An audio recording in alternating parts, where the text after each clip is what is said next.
Ni Jody sa The Broken Marriage Vow. Your daughter is sleeping with my husband. Content creator and Showtime Online U host, AC Soriano. Hello! Hello, AC. Please join us. Yes. And, syempre, nakasama ni Jody naman sa Love You With An Accent at co-starring niya sa Lavender Fields, actress and comedian, Gina Crab!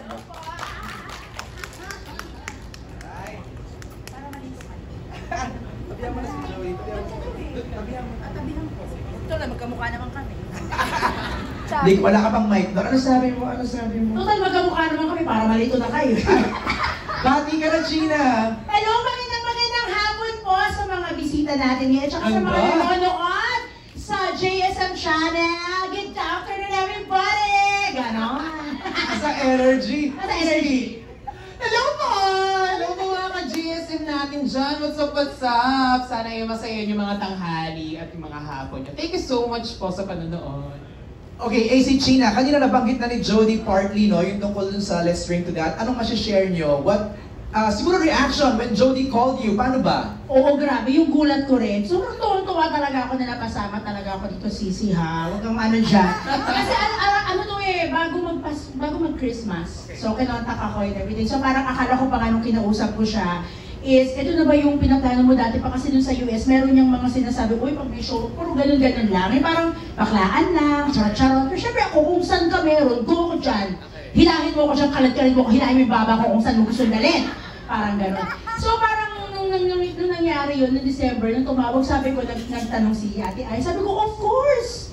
Join ako dyan, wag ka nang magtatanong sa akin kung ano man yan, push, wala nang tanong-tanong ng eme-eme ganyan. Tapos in-explain sa akin yung story, kung anong setup, kung anong gagawin. Ay, ang taray! Parang bagay talaga ako doon.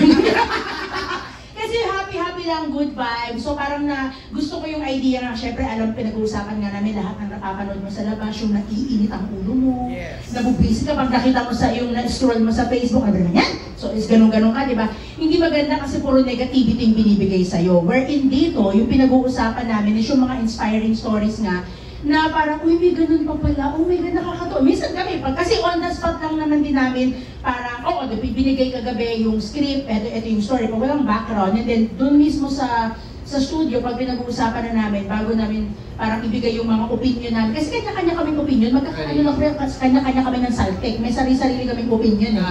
But then again, nag-end up kami sa parang, oh my God, may mga gano'n kaming moment na parang tayo mga siraulo, tapos umiinom pa kami. Pero iniinom namin din naman alak, okay? Ano lang yung pa-sweet na mga mixture na ganyan. Oo, kinaklaro namin kasi mamaya akala nyo bangag ako. Juice lang yun na pa-sweet, pero napakaganda. So, I'm really happy and excited na mapanood nilang lahat yung mga isi-share namin kasi sobrang ganda talaga. Koriko, parang same tayo Ate Gina. December ako message so parang, would you be interested? So, oo naman, ikaw sa kampanya na yan. Di ba parang ikaw pa yung mahihiyang humindi. Tapos yun hanggang sa parang ang unang shoot day natin is January. January din. Oo, January 9. Tapos parang, Pagpasok ng taon, ang saya na! Pagpasok na to, bigla kang may trabaho. Parang for the whole year, good juju yun. Good juju. Katulad nga nung show namin na parang puro good juju lang. Hanggang sa to the point na actually nag-message ako kay Ate Jody. Or ewan ko baka nasabi ko sa'yo after the first day. Sabi ko sa kanya, Ate, thankfully hindi naman tayo toxic positive, no? Kasi yun yung iniiwasan ko din. Baka mamaya parang GV.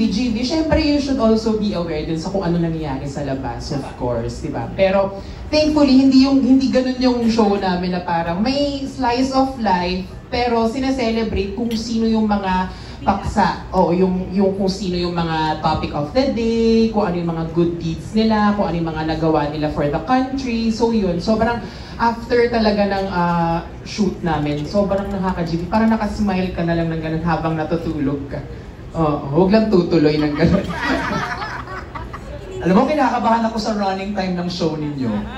Parang isang taping, ilang oras? Dalawa? Nai-edit naman. Nai-edit daw, yun ang... Well, kapag nagtitaping kami, talagang ang dami, hindi matigil talaga, dire-diretso. Kasi sometimes, merong pag-uusapang topic, tapos nagbe-build up lang siya na nagbe-build up sa kung ano-ano. Parang alam mo, magkakaibigan nagkukwentuhan, ganyan. Tapos sobrang magkakaiba kami ng opinion minsan sa isang topic. Pero alam mo yun, basta hindi tayo mag-aaway, Parang we agree to disagree, ganyan. Pero kaya naman ng mga editors. Na-edit naman nila ng tama dun sa running time ng show. I know. Add ko lang kasi minsan habang hindi pa kami tapos, chika pa siya, meron pa ako sabihin, tapos si Mark o kaya si Patch, parang nakaganon na yung parang hindi niyo pa matatapusin. Wrap up na, Oo, diba? so sobrang ganda lang ng chikahan, di mo alam kung paano mo ba tatapusin, di ba? Si Mark pala sa kasi Patch ang team niyo for Let's Drink, diba? Eh, Diyos ko, makakasanga-sana yan sa talk. Mark and Patch! Diyos ko, pag talk show, yan talaga. Okay, alam ko, yung ating mga friends from the press, excited na magtanong, di ba? Let's open the floor for questions.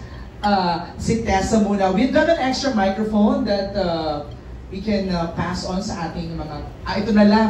Okay, Tessa, bababa na lang ako para at least kasama ko yung mga friends from the press. Tessa! Thank you, MJ. What a nice event to be hosting, indeed.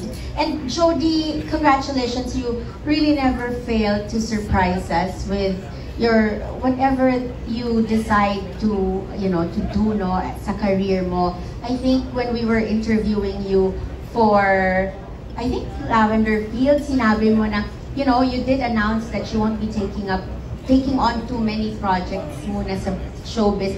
But none of us expected that you'd be doing a huge production like this. So has this always been in the plans, even before you finished? I know you have a movie also with Regal that's showing soon. No, we saw the trailer just kanina lang. Oo, siguro it might seem that, parang this girl is just doing so much. But with Regal, kasi na yun, last year pa, natapos na yun. And then the other one that I did was medyo last year pa, parang 2 years ago pa. And parang ngayon lang talaga pinapalapas. So right after, well, even before Lavender Fields ended, it was already in my plans. Kumbaga, I think I'm just that person na parang, okay, what do I do next? Parang hindi talaga ako pwedeng ma-permit. And so mid-July, that was last year. So doon ko talaga naisip na okay, maybe I can do something with my YouTube channel. I can revamp it and I can maybe produce shows and content that I guess the viewers will love. So that's what I did. And thank you Tessa for being here. Of course, we wouldn't miss it. I mean, we're always looking forward to to all of these. Kasi sabi mo nga gusto mo laging bago, and this is really something new and something very exciting. In following your career also and interviewing you all these years, you've always been, very